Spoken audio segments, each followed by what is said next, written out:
Tabayyun ni maksudnya kita kena semak, cek. Quran kata, ya ayyuhalladzina amanu in ja'akum fasiqun binaba'in fatabayyanu an tusibu qauman bijahalatin fatusbihu ala ma fa'altum nadimin, dalam surah Al-Hujurat. Wahai orang-orang yang beriman, in ja'akum fasiqun binaba'in, bila datang kepada kamu orang fasik. Fasik ni sama ada orang tu jahat, sumber yang jahat, maklumat yang jahat, ataupun fasik ditafsirkan oleh sebagian para ulama dengan maksud sumber yang tak diketahui. Fatabayyanu, maka kamu hendaklah selidik.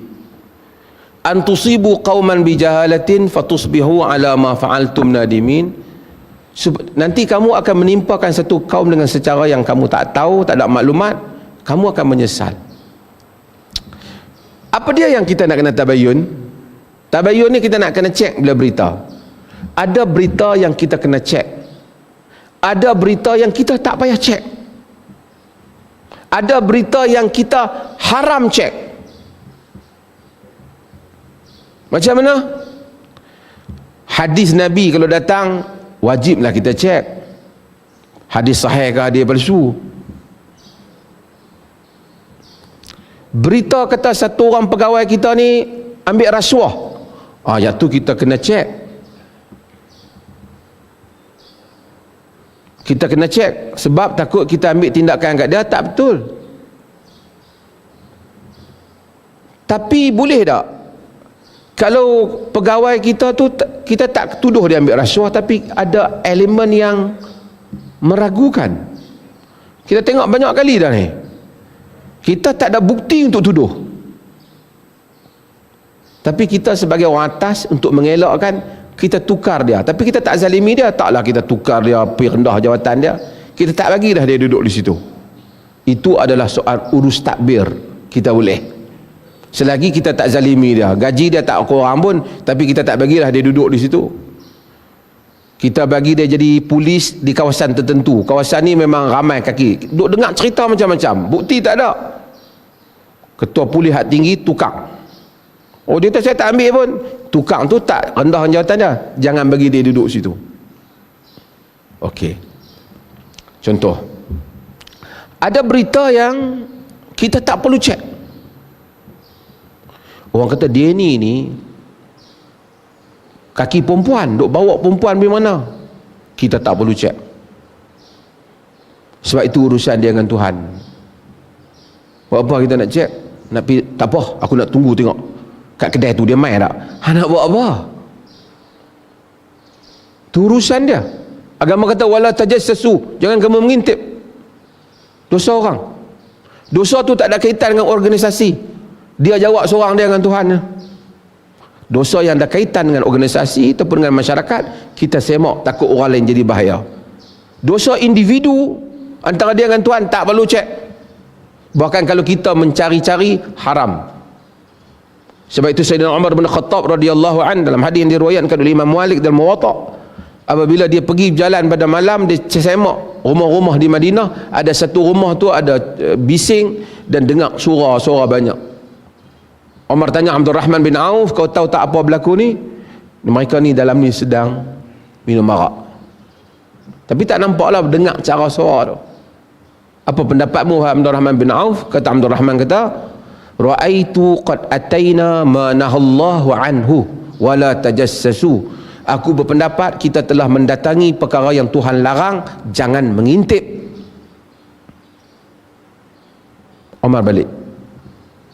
Ada orang tu habis tu dia buat maksiat, dia tutup, kita tak nampak, dia dengan Tuhan, dia jawab di akhirat.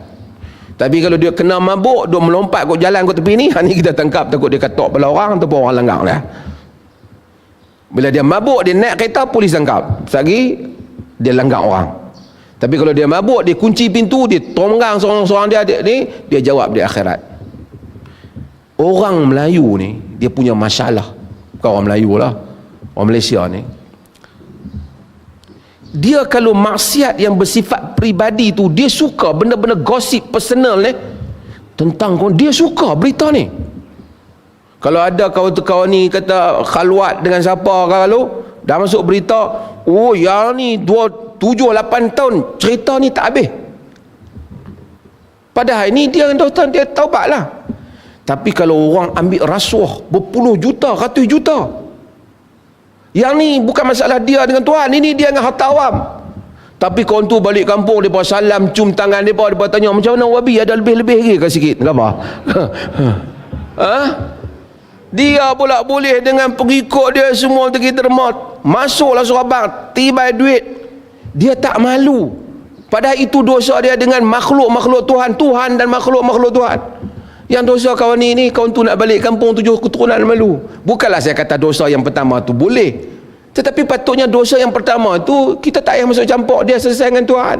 Yang kedua, we question them because this money is public wealth, harta awam yang mesti dia bertanggungjawab.